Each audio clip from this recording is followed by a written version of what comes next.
All right. Got it right here. Oh, it's already pulled up. Bet. On the exact time and everything. Y'all should be able to see it right there. Boom. Good to go. All right. So this was an interesting conversation. And I want to focus on just this part because they were talking about what Ted Cruz said the other day, which I think is just another one of these, either some people may say it's leading or guiding. I would say it's misguiding and misleading interpretation, right? And think about what I just said. It can be either.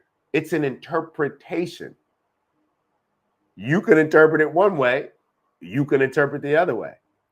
And that's what happens when we don't have an updated book, right? Because when you can update a book, it's like setting the ground rules. This is how I look at it. Hold on, give me a second. Because the Bible and all these other books are interpreted, we can interpret them however we see fit.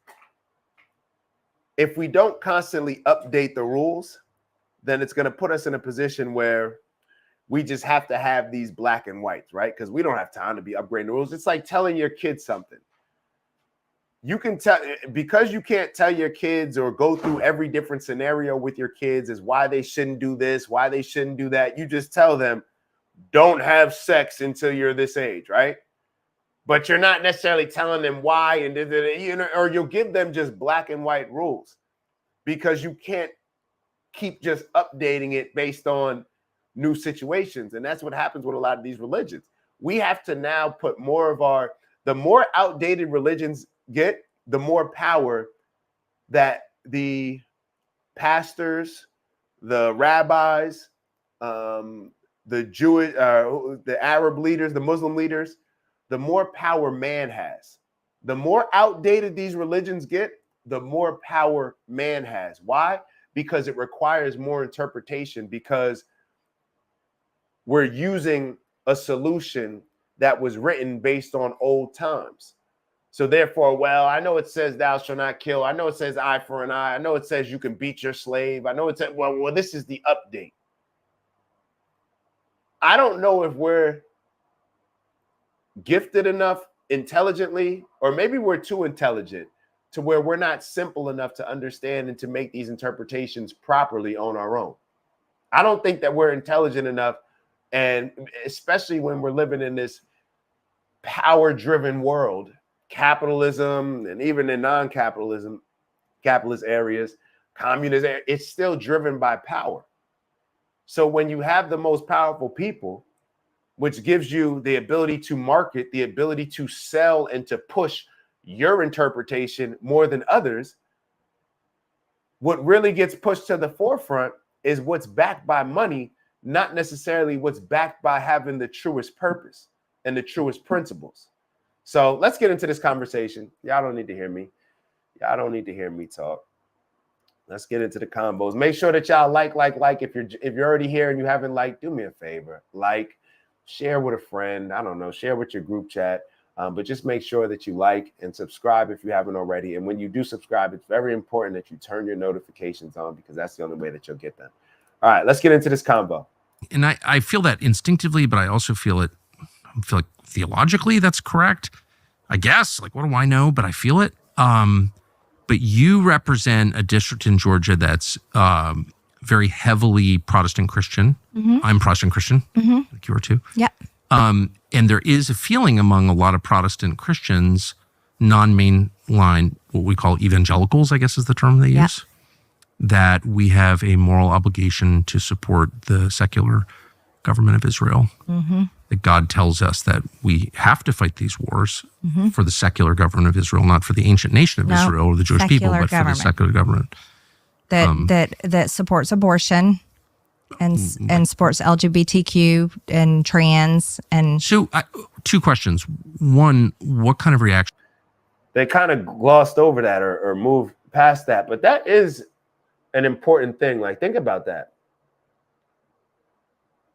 Regardless of how you feel about whether abortions are good, we're not talking about that. We're not having that conversation. Regardless of how you feel about whether LGBTQ is justified in the Bible, whatever. It's very interesting how people will support certain things when it's convenient for them to support certain things, or when a certain amount of those people deem it as, well, there's still a greater good.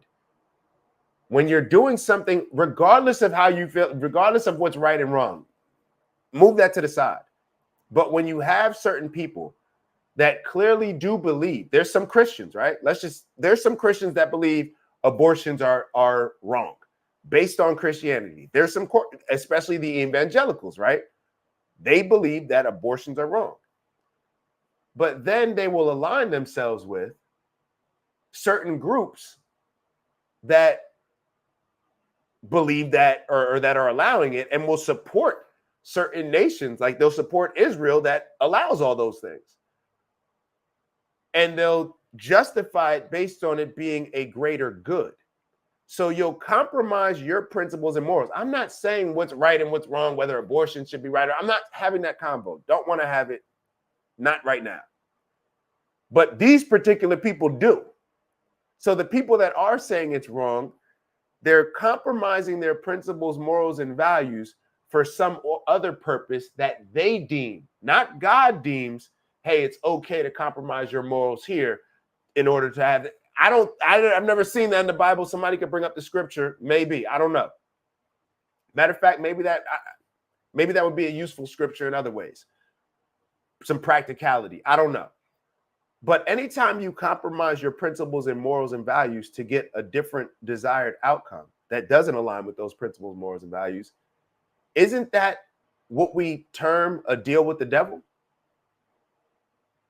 So it's just very interesting.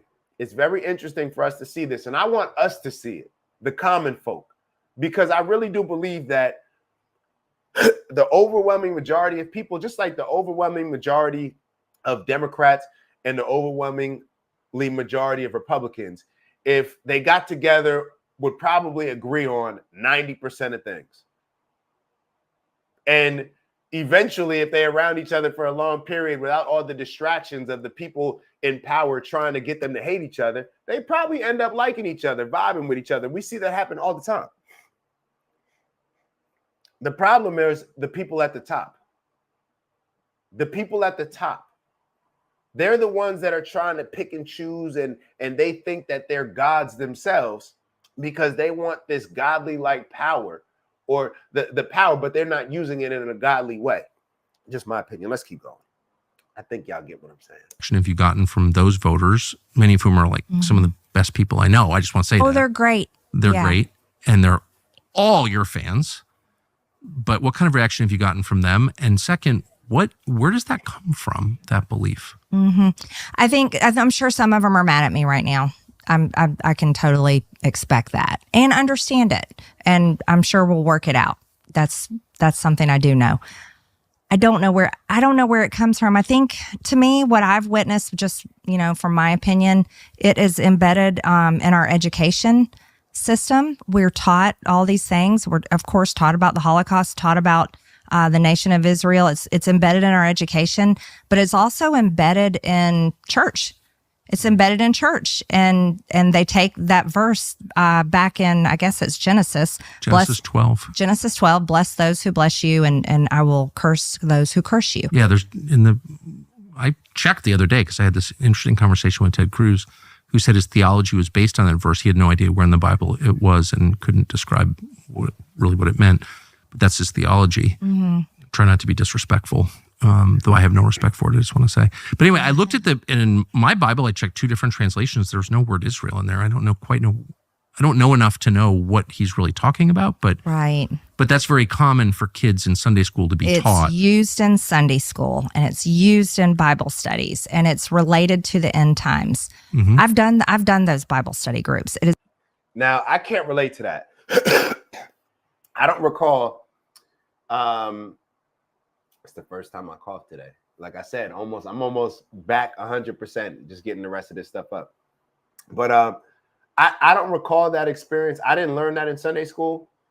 I also stopped going to Sunday school when football started. because the games were on Sunday. So I don't know. I can't really speak to it. I don't remember before because I stopped going to Sunday school maybe when I was like 10, 11, when the Cobras game started on Sundays, football games on Sunday. So, oh man, I can't go to church, Nan and Pop, because my Nan and Pop would pick me up. I was so disappointed. Yeah, a little sarcasm, but I know that in the schools. And Americans are always made fun of for not understanding world history and global history. We tend to just know, we tend to see ourselves as the center of the world. As Americans, it's just what we do. We see ourselves as the center of the world. And what it does is it creates blind spots in all of these other areas rather than the ones that are directly taught to us and highlighted in our education system.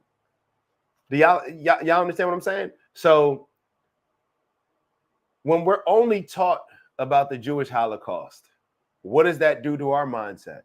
It has us growing up in a way where when we're at our age, where we're absorbing, where we're sponges, right? The most, we're just learning this either consciously or unconsciously. We're just understanding like, no, Jews were targeted, like this was terrible. And not to say that it wasn't terrible, but why don't we learn about the other instances in which people were killed during these religious wars, or people were targeted? Didn't have to be a war. People were just simply targeted for just believing in their particular religion. So that's what she's talking about from that standpoint. Now, I don't know why we only learn about this. I would invite anybody to give me a particular answer as to why we're only taught this and why this is the focus, as if we had direct involvement I don't know. Maybe our involvement was a little bit more direct in some of these other instances. I don't know, but I would like to know. Is very much tied into Revelations, and they walk all the way through. They tie it in with the covenant. They tie it in all the way. And look, I'm not going to pretend I'm a Bible scholar. I'm not going to pretend that I know everything. As a matter of fact, I'll sit way back in the back. I know who I am. I know I'm a sinner, and I'm not going to try to tell anybody what they should believe. But I've read my Bible. I grew up Catholic, and then I didn't like the pedophile priest issue, didn't want to raise my children in that. So I left the church, and I'm just a Christian, just a simple Christian. And I've read my Bible. And the one thing I know is it says a lot of other things in there. It says, do not murder. That's pretty important. Sure does. Yeah. So I am so glad that she brought that up. I don't really know a lot about Marjorie Taylor Greene. I know that she is seen as I guess depending on, I was about to make a joke, the Antichrist, the Jasmine Crockett, I was going to say, but I didn't make the joke because I thought it was inappropriate. That's why I didn't say it. But I realized I just said it. But yeah, depending on what side you're at, she's seen as like pretty much like the Jasmine Crockett or Jasmine Crockett's the MTG. They're seen as being similar, just representing different sides, in my opinion. Not to say that they are similar, but that's what they're seen as. When she just said that the Bible says a lot of other things, thou shalt, and then she says that we should not kill. And let me see what Tucker says after that, if they actually elaborate on it. And I'm saying it for a reason. Let's keep in going. there. It says, do not murder. That's pretty important. Sure does. Yeah. Someone hits you in the face, turn the other cheek. If someone takes your cloak, give them the rest of your clothes. I mean, It's like, look, that's from Jesus. So if it says all these things, turn the other cheek, do not murder, at what point do they become justified? Now, we had this combo the other day, right? I was talking about one of my big bros, and we were talking about not even just him. I talked about how my dad, I talked about how a bunch of us, somebody comes in the house, you got to protect your family. You're going to do what you need to do to protect your family. You got a weapon on you to protect your family. I think most of us would like to think that we're going to use it. But what does it say? It says, do not murder. It says, turn the other cheek. And don't they say when it comes to spirituality and religion that our greatest test, or I'm not even going to act like it's a scripture. What I'm saying, getting ready to say is not scripture. This is just in my own words. But like our greatest tests come during the hardest times, right? The toughest decisions, right? These are the toughest decisions that we have to make. And they can have some of the greatest impacts, I would say, based on what we end up deciding to do. So in a lot of these situations where we think like, hey, this is the only way that I have to go about. I have to do something like this to protect me and mine. What does that end up doing? That mindset of just from as simple as if somebody comes in my house, I'm totally justified in shooting them if they come in the house. All of us grow up thinking that, the majority of us, right? I know I did. I still think it right now, to be totally honest with y'all. I would like to see the difference is if that did end up happening, I would say it was wrong. I wouldn't try to justify, rationalize it. It was wrong. I can give you the reason why I did it and stand on it, but I wouldn't say that it was right. It was just it's wrong. And we have to look at it that way because if we don't, this is what ends up happening. The moment we justify somebody coming in our house and us killing them is the same moment that now allows us to be propagandized by something going on in the Middle East and saying, hey, this person, to protect my family, I have to kill these people. It's the same rationale. We get it. You get what I'm saying? So once we accept of, oh, well, I'll do that to protect mine. That's what makes us get in the mindset of, oh, I'm pro this group or I'm pro that group. Oh, I understand. Yo, they had 60 days. They didn't do it in 60 days. So we bombed them. It is what it is.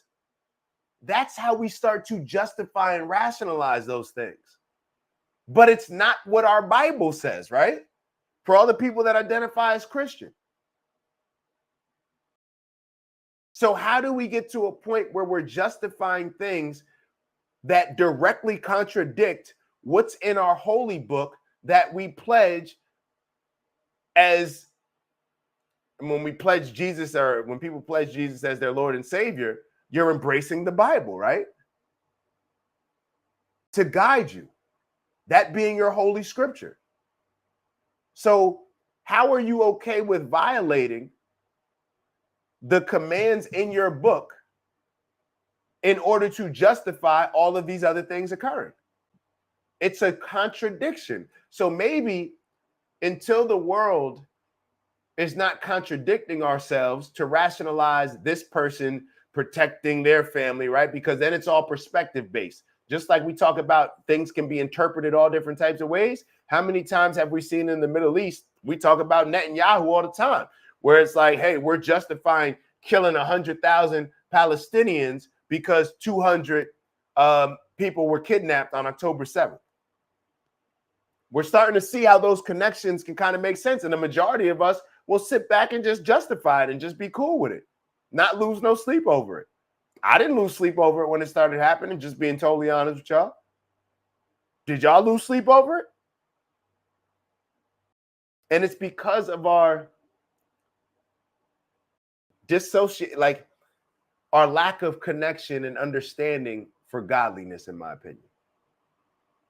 Because then we'll hear what was the I think, what was it, MLK? I don't know, a threat to democracy anywhere is a threat to democracy everywhere. I forget who said that. A threat to peace anywhere is a threat to peace everywhere. Maybe that's the correct saying. Let's keep going.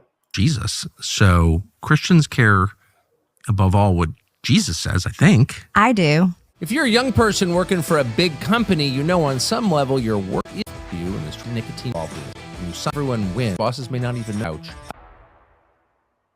How have we gotten to the point where you have sincere Christians who I think I probably agree with on everything, on certainly most things, who people I love would be delighted to have dinner with. I mean, no disrespect at all to them.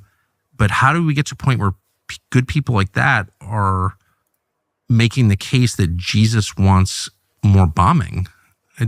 What is that? Well, also look at Jesus himself, he was persecuted in his lifetime by the leaders of Israel, the leaders at the temple. He was persecuted by his own people's leaders. And that's something to recognize. And all of the prophets throughout the Old Testament, who were they persecuted and killed by? The leaders of their day. It's throughout the entire Bible. So it's not uncommon that this would be happening. And here's what I find interesting. I don't think, well, America, if you've read Revelations, is not in Revelations. Yeah. And nobody wants to talk about that. And we need to say, why is America not in Revelations? And I think we could come up with all kinds of theories, but I know for a fact it's not in there because I've read that part too. Yeah, I don't think John was aware in his cave on Patmos of the United States of America. Well, and when he was given that entire vision and shown all of that, he wasn't shown America. So there's a clear reason, and we don't know why. But I think back to this. Let me interject with their question that they asked. And I think Tucker asked the question, why are there so many murders? Let me ask y'all this. We've talked about the military-industrial complex before. And I was thinking about it when Queez always says, follow the money, follow the money. And I always tell y'all, like, that's the tool that I always bring out when there's something that I do not understand. It's like, okay, Queez said, follow the money. Let's start following the money. So then when we looked at the video that we showed with Jonathan Greenblatt on Friday, when he was describing how the money that America provides Israel is pretty much a voucher that or a Target gift card, but it's a USA gift card. And you got to purchase our military. You got to go to our military industrial complex, whoever's manufacturing our guns, and you have to purchase weapons from them. So when I was sitting here thinking about relating it to my life, and you guys know that I've worked with doctors and still work with doctors, but in the past, I've sold them different medical device products. There's certain doctors that you work with that do a whole bunch of surgeries. And me being in the healthcare industry longer and longer, which you guys hear, a lot of the issues that I have with healthcare is that a lot of these doctors, they choose business over their Hippocratic oath of taking care of their patients. They will rationalize doing certain surgeries just because it's going to get them paid. And that particular person has a great insurance, and the code that I'm going to give based on this surgery that I'm providing is going to make me a whole lot of money. Those are the majority of doctors. So when you go into a doctor's office, which is why I always try to tell my parents, their job is to sell you something. They're no different than a car salesman. They're trying to sell you a product. They're trying to sell you a solution to your problem. I don't have a car. Here, this is the perfect car. My shoulder's hurting. Here, I have a solution for that. It's no different. If you have a dishonorable sales rep or a dishonorable doctor, it's the same thing, but we just hold doctors in a higher regards. So therefore, we don't look at them with the same scrutiny that we'll look at a salesperson selling us a car. So getting back to the point, when it follow the money, I was relating it to my situation where you have these doctors that do a lot of surgeries. First and foremost, want to give a huge shout out to everybody that continues to tap in with us, like and subscribe and join our community. If you haven't already, please make sure that you do. We look forward to engaging in some dope convo with you that can help us all elevate. So like, subscribe, and maybe even share the video if you're feeling real generous. On that note, we'll let you get back to the video. See you soon. Those are the doctors that you want to work with because that's going to make me the most amount of money. And even now, what I do and when I connect surgeons with the surgery centers that I work with, I want to work with the busiest surgeons, right? Technically, because that's going to give me the most amount of money.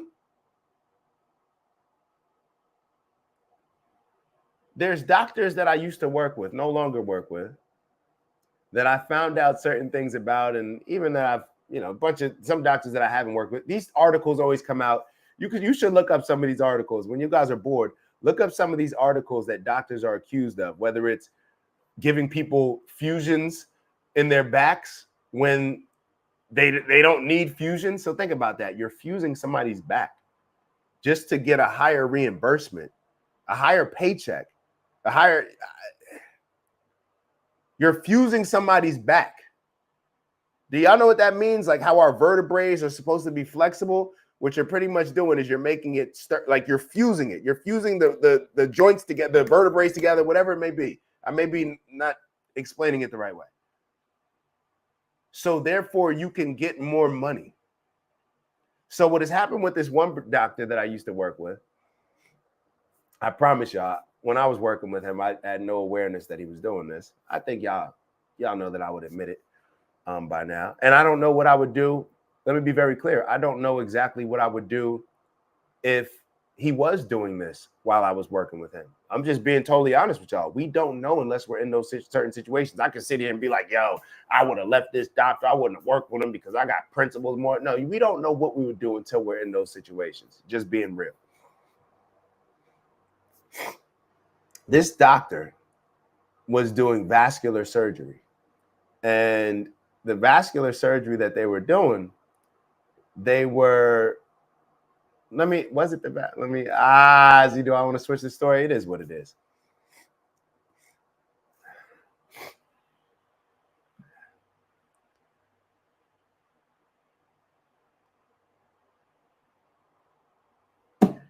The truth shall set you free, whatever. Obviously, it ain't saying no names. Y'all not gonna know who it is. But this doctor was doing surgery, right? And they had their patients, in order to indicate whether or not the patient needed a surgery, they had to go about and get a scan. So this person had a deal with the person that was doing the scans that they would adjust the patient's numbers so that they would indicate surgery. Let me say that again. They would do a scan. So it's almost like you getting a MRI and them drawing in or drawing something in that indicates that you need a surgery. Oh yeah, that's a tear right there. That's a big one. They were changing the numbers to indicate a surgery. Keep in mind, these are surgeries that, some people can look at surgery. Oh, it's just a surgery. You take a chance. I don't know if any of y'all have had surgeries that you've been put under with, and I don't know if this one was them being put all the way under, but it doesn't matter. It happens across the board with these surgeries.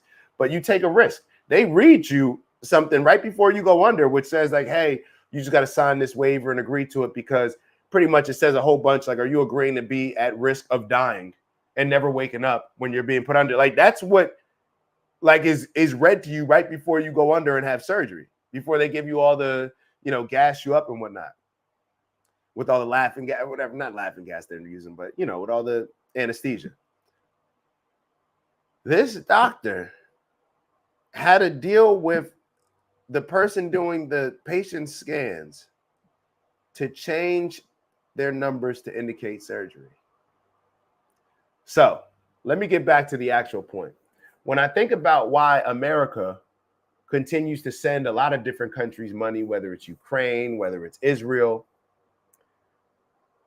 it's because it's just money. It allows them to sell more of their products. Let me align myself with a group. Like if I'm selling a medical product, I want to align myself with a doctor that has a lot of surgeries, right? Rather than aligning myself with a doctor that doesn't do surgery. Why would I want to align myself with them? Like I'm not going to get any money in return. Oh, they're a great doctor.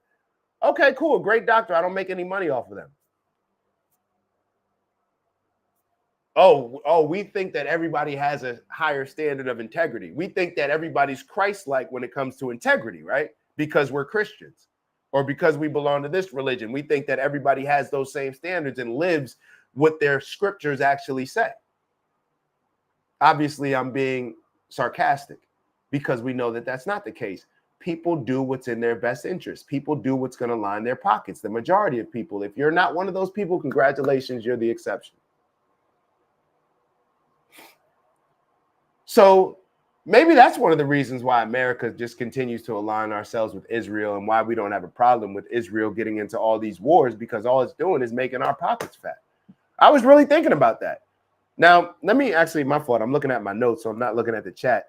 Maybe a bunch of y'all are telling me to shut up. But that's what I was just thinking. It's all money based. All of this stuff is just money. It's just following the money. People do what's in their own best interest. Something that Ted Cruz said on that interview with Tucker Carlson that was 100% true, that I'm glad he said it, is that he was talking about the difference between, or what makes him a Republican or conservative. It is allows him to accept that people are going to do what's in their best interest, not to live in this fantasy world that all people are going to make the right decisions. It allows you to accept and move accordingly, that people are going to do what's in the best interest of themselves, not the greater good of the people.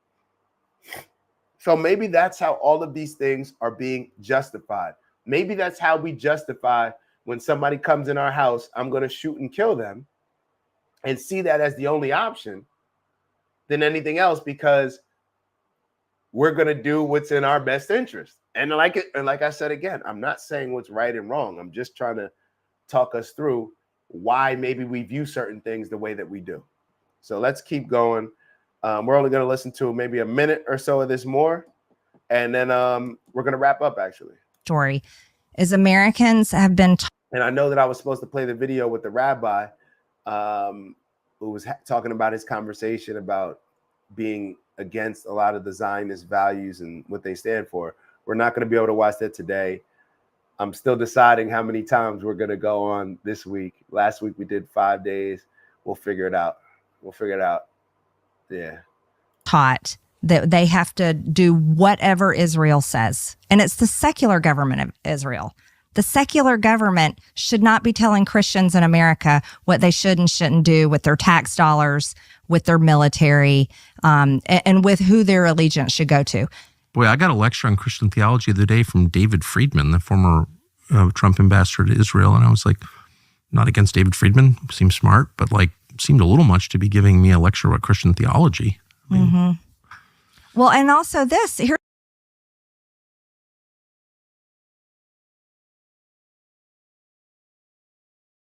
Yeah, I caught it being on mute. Because I had the sniffles. But shout out to Thought Fields. I believe this is your first time joining us. If so, definitely appreciate you tapping in. Thought Fields wrote, I only trust hunters and very rigorous trained law enforcement with guns. And then you wrote, not really. But I get what you're saying. I get every part of what you're saying. Anyway, the gun is like a genie. It's out the bottle. Once it's out the bottle, now you can't put it back in. This is what I mean when I say, and what a bunch of us say, I know Unc was saying it, violence only begets violence. Once the gun is out, think about, let's say you have a gun. Somebody else takes out their gun in a threatening way to you. What do? Now you're reaching for your gun. Now we're reaching for bigger guns. It doesn't calm anything. So I'm definitely with you on that. Thought Field said, if somebody burglarizes your house, that's more self-defense, isn't it? You don't know what weapon they got on them. You're 100% right, Thought Fields. That's why I'm saying that I would like to think that I would address it with my gun and use my weapon. However, that is not what, if I say that I'm a Christian, that's not, God didn't say, oh, but if somebody's breaking in your crib, then you can use your gun. Now, maybe this is just another reason why we need an updated, maybe some updates to the Bible.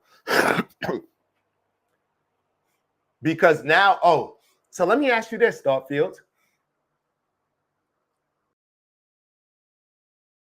Just take the chance, maybe. You don't know what weapons they have on them.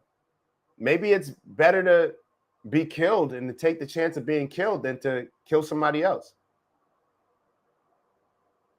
What if, for the greater good of humanity, it's better to take the chance and to not kill that person, that intruder, in order to understand, or in order to be a part of or play a role in the greater good of humanity, where it's like, you know what?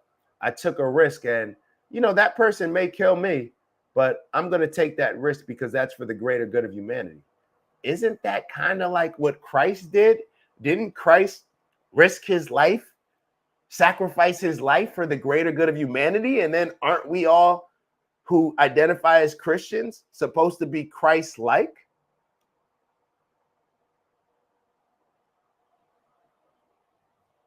I don't know.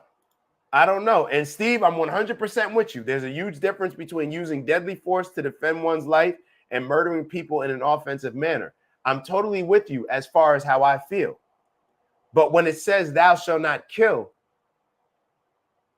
is it thou shalt not murder, or is it thou shalt not kill? Let me look that up. Maybe I may be wrong on that. What are the 10 commandments? What are the 10 commandments? Because Steve, I'm with you. But I'm admittingly using my own rationale and my own interpretation. Admittingly, I'm using my own interpretation, 100%. And I would have to accept that. Let me see what it says. You shall not kill.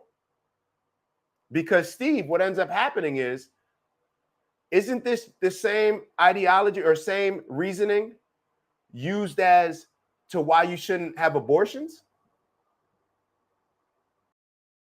But a lot of people would say, well, that's not a baby yet. Well, that's not killing. That's not this, right? It all goes back to interpretation. If you shoot somebody and they die, you killed them. Now we can play word games or do, figure out, well, is it murder? Is it self-defense? Either way, it's still killing. So when it says thou shalt not kill, we're using our own interpretation to deem when it's okay to kill. Yes or no? And Queez wrote, to protect peace, does that sometimes require military force? Queez, I'll be totally honest with you. I used to think that. And if I'm put in a position, I'm probably still going to act on that with that mindset. But in all actuality, has it worked? Let me ask you this. Isn't that the same rationalization that Israel's using right now with Palestine? To protect peace, that requires military force, right? But who then we have to get into the conversation, well, what's justified force? And it's still all interpretation. It's all interpretation. When it says thou shalt not kill, it's all interpretation. There's a lot of vegans out here that believe that you shouldn't be killing animals. Even if that's feeding you, you shouldn't be killing animals. It's all interpretation. That's my point. It's all interpretation. So I can sit here and say, I'm with y'all. Somebody breaks in the crib. I'm using self-defense. I'm cool. But how does that impact the greater good of humanity? Once that's justified, how is it any different than justifying you protecting your country and justifying and rationalizing killing other people to protect your country and killing your own people, putting your own people in a position to die?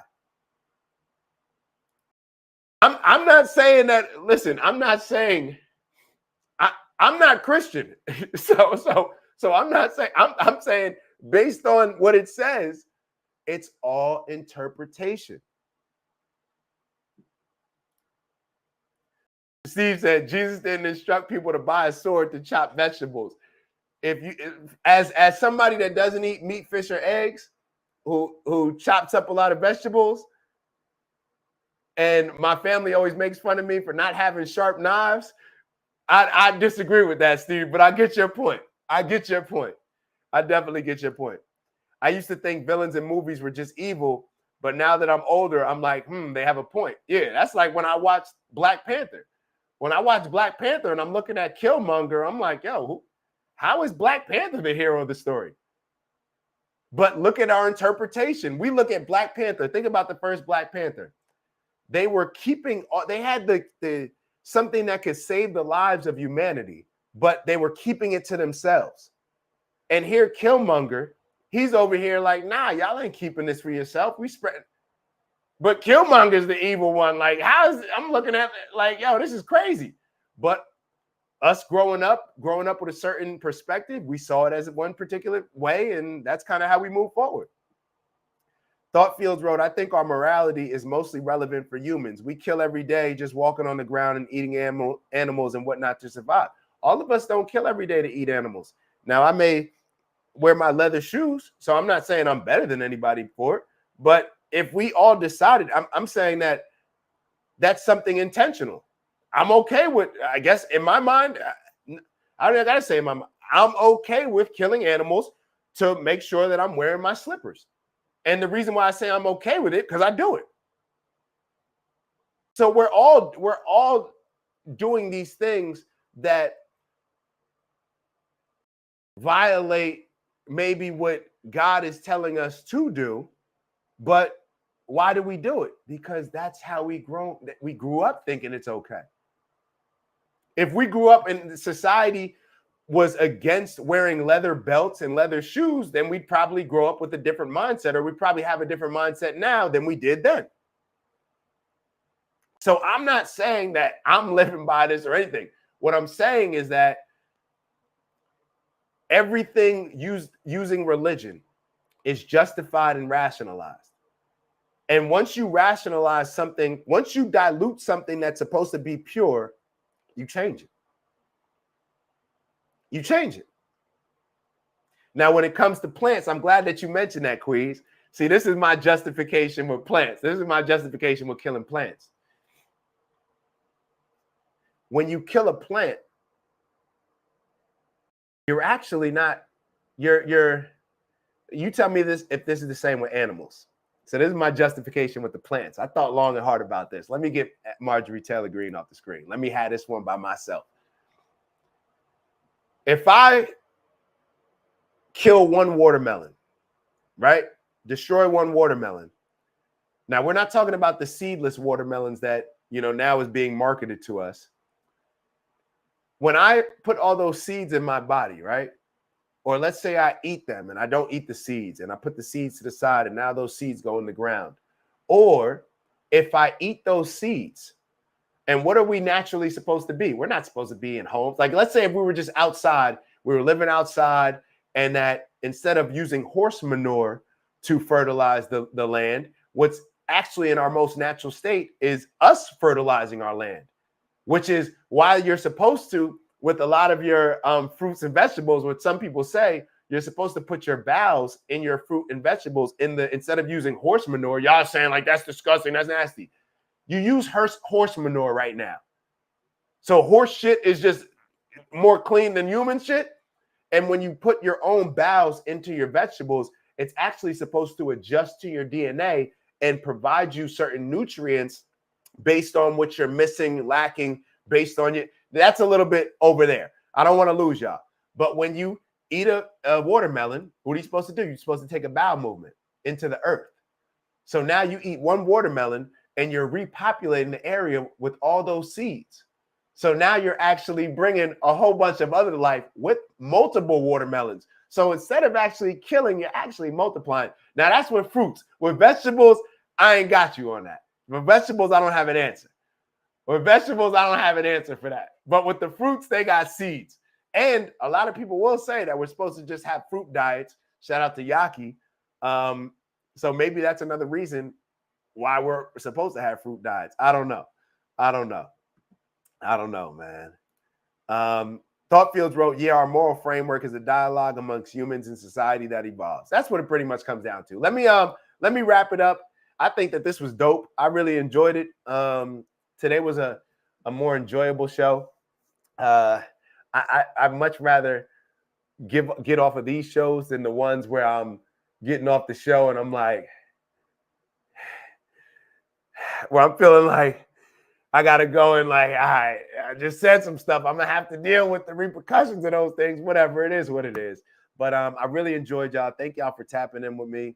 Let's do this is now the most important part of the show. So for Thoughtfields and anybody else that's new, what we do at the end of every show, and Queez, salute, appreciate the fire emojis. But what we do at the end of every show is take 45 seconds to just clear our mind, manifest, meditate, whatever it is that you need. We like to say that we're exhaling the negative energy so we can inhale the positive. So then once we get more of that inhaled positive energy, then what we're exhaling will be the positive. So therefore, we're just just like with the watermelons. We're just repopulating with positivity rather than killing animal souls. And no, I'm just joking. I'm not trying to convince anybody, to each their own. It is what it is. But let's take our 45 seconds. If you're in a safe place, close your eyes. If you're not, do whatever you feel is best. And I think the takeaway is that maybe something that we can think about is just less ego and just more thoughts. Just more us having these conversations. Like nobody's above anybody else. We all sin in different ways. Like I'm not looking at myself any higher. Like, oh my God, look at these people eating that flesh, eating that meat. I'm wearing the flesh and wearing the meat in my rubber soles. So we're all just trying to take steps to get to a better place. All right. So if we can all make a little bit of a gain every day, I think that'll be better off for humanity. That will be for the greater good. So let's take those questions. Shout out to Professor. Hey, Professor in the building. Y'all show some love to my favorite professor. All right.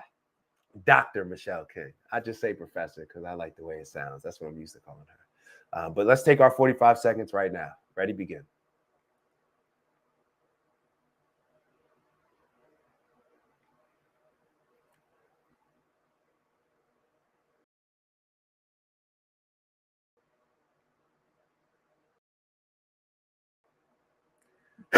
Excuse me.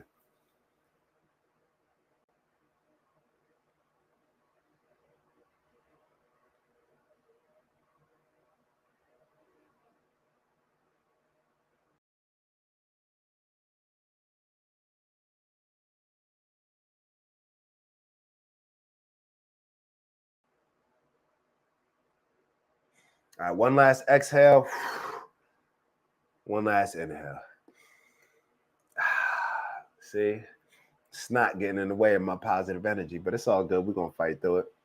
All right, y'all know what it is. Y'all know we come here to do elevate on purpose, both from an intentional standpoint as well as raising our standards to become the best leaders we can become that are needed now more than ever, as well as growing into the people we need to grow into in order to accomplish these amazing goals, in order to live in our purpose, in order to grow spiritually, grow our connection with one another, grow from a godly standpoint, grow so that we can release a lot of this ego that prevents us from having these loving relationships and living in harmony with one another.